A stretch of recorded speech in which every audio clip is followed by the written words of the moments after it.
Marching orders ni Pangulong Ferdinand Marcos Jr. at ang kanyang mga plano sa kanyang bagong tungkulin sa PCSO, ating alamin kasama ang newly appointed board member ng Philippine Charity Statistics Office, Ms. Imelda Papin. Magandang tanghali po at welcome sa Bagong Pilipinas ngayon, ma'am.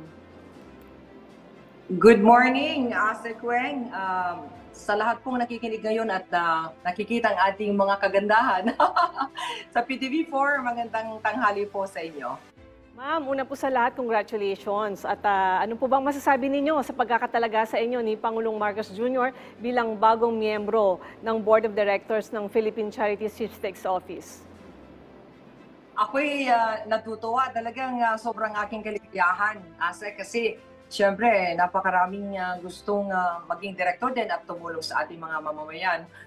Pero ako ang pinalad at pinili ng ating Pangulong Bongbong Marcos para gampanan bilang direktor ng PCSO. Kaya ako'y nagpapasalamat sa ating Presidente. Salamat po sa inyong tiwala at gagawin ko po ang lahat na makakaya ko para magkaroon ng pagkakaisa at magtulungan kami. 5 kaming directors po sa PCSO, kasama na po dyan ang chairman, general manager, and other 2 directors at kasama po ako, kaya sigurado masayang-masaya po kami ngayon at siyempre ang uunahin po namin kung paano po ibababa ang mga tulong sa ating mga nangangailangan na mga pasyente, lalo na po yung mga na-hospitalized. Ma'am Imelda, congratulations po ulit. Asek Arnel po ng DA. Ano naman po ang magiging role? Thank you po, Asek Arnel. Magandang tanghali po. Ano po ang magiging role ninyo at yung mga marching orders ng ating Pangulong Marcos Jr. sa inyo bilang bagong member ng PCSO? Alam mo, aking aalamin at aaralin ang takbo at proseso ng PCSO this coming Monday. I will be starting my work this Monday officially. At marami kami mga good news na amin pong ipapaalam sa inyong lahat. At syempre, gusto kong bigyan ng pansin at gusto kong i-announce na ngayon, although I already announced it during the oath-taking, after the oath-taking though, yung aking gusto kong ipaabot sa board at maaprubahan itong 1 linggong serbisyo. At na-mention ko rin ito sa ating presidente after our oath-taking. At tuwang-tuwa naman siya. Sabi niya, "Oy, maganda yan. Unahan mo na at gawin na natin yung 1 linggong serbisyo." Ma'am, mula po sa inyong background at kakayahan bilang public servant, ano po sa tingin ninyo ang paraan upang palawakin pa ang scope and reach ng assistance ng PCSO sa ating mga kababayan? Ayun na nga, kaya nga itong Ase Kweng, itong tinatawag na 1 linggong serbisyo, isa na itong paraan para palawakin pa ang pagtulong sa ating mga kababayan na kailangan ang mga medical assistance. Ang ibig ko pong sabihin dito, since ang ating trabaho ay magmula Lunes hanggang Biyernes, dadagdagan po natin ng Sabado hanggang Linggo. Yun po ang ating gagawin. So parang walang tulugan, kumbaga. Talagang trabaho ang gagawin natin. At we'll see to it na we'll be going around the Philippines. At talagang aalamin natin, siguro makakatulong ako ng malaki. Dahil siyempre, I've been serving my province mates for the past 9 years. More or less, alam ko ang sino ang dapat tutukan dito sa pagbigay nitong ating serbisyo. Especially ang mandato ng PCSO. Alam naman natin, ito po ay pagtulong sa ating mga kababayan, lalo na mga na-hospitalize. It's all about medical assistance. And we'll see to it all health-related programs. We'll see to it that we have to act fast and reach out to so many recipients as possible.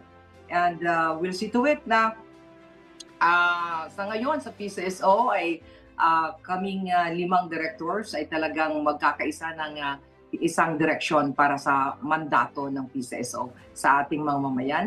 Ito po ay gusto naming ipakita sa bawat isa na yung damdamin ng ating presidente, nasa kanyang puso ang talagang gustong yakapin ang lahat at lalo na tulungan ang mga maralita at mga nangangailangan ng tulong, yung mga may sakit lalo na. Ma'am, sa paanong paraan naman po sa tingin ninyo mapapabuti ang connectivity at communication ng PCSO Central Office at sa inyong mga sangay sa probinsya upang mapabilis ang pagtanggap at pagbibigay ng request for assistance? Siyempre po, merong mga susundin po natin muna kasi merong sinusunod na if you are going to request sa yung medical assistance, meron pong mga requirements po na dapat masunod. And we'll see to it na sabi ko nga, if we can, act fast as within 24 hours, we'll try to do it, or at least after a few hours after receiving the requests, dapat maaprubahan ka agad. And this should be all over the country. Lahat ng mga branches all over ay dapat lahat pong aming gustong gawin at i-implement ay dapat talagang synchronized all over our branches all over the Philippines para talagang mas masaya, maiwasan po yung pag-antay ng matagal, lalo na pag Sabado-Linggo. Talagang hirap na hirap pang ating mga kababayan kasi you have to add another 2 days. Waiting for another 2 days, halimbawa, tutulungan ng PCSO. Parang for them to spend another 2 araw sa hospital, medyo mabigat sa kanila. Kaya we'll see to it. Bibigyan namin ng pansin talaga itong mga nakikita natin at napupunan mga problema ng ating mga kababayan. Especially ako po, naranasan ko po yan bilang Vice Governor po ng Camarines Sur for the past 9 years. Napakarami po ng talagang dapat bigyan namin ng tuusan ng pansin dahil we have to listen to them sa kanilang mga concerns. Hindi lang kami ang dapat masunod. So dapat kami po ay makikinig at antayin po namin ang kanilang mga requests na kayang itulong ng PCSO. Para naman po sa tingin ko, gusto naming isa ako sa direktor na nafe-feel ko po yung damdamin ng ating presidente at talagang gustong ihatid yung tulong sa ating mga kababayan. So ma'am, bilang bahagi po ng Board of Directors, ano naman po ang inyong imumungkahi sa PCSO na makakatulong upang tumaas pa ang annual revenue nito? Dahil simulat sa poll, alam naman po natin na maraming humihingi ng tulong sa PCSO at kahit na may mga satellite office po kayo sa mga ospital. I would probably, ito akin lang ito, Asek. Siguro, pag-aaralan, of course, pag-aaralan. Pero i-encourage natin, lalo ng ating mga kababayan. Because to me, pag nagtumaya ka, you're doing a charity work. Ano po, hindi ito gambling sa akin, sa paningin ko po. Dahil may kapalit yung pagtulong sa kapwa. Ano po, kaya I will encourage everybody na tulong-tulong tayo. Yung tinataya po natin ay ang katapat po noon ay kawang gawa. Yun po yun. Dapat maintindihan natin po yun. Especially po yung malasakit na nasa hospital po, nakabase sa mga bawat hospitals all over the Philippines. Alam po ninyo, this is being funded by PCSO.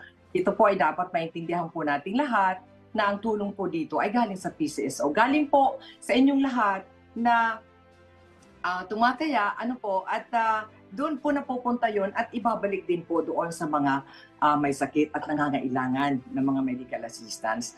Medical mission, that's why we'll be doing that all over the Philippines. Mag-caravan tayo. So many things that we have to do. Dapat yung concentration natin, yung kalusugan, kasi health is wealth. Diba?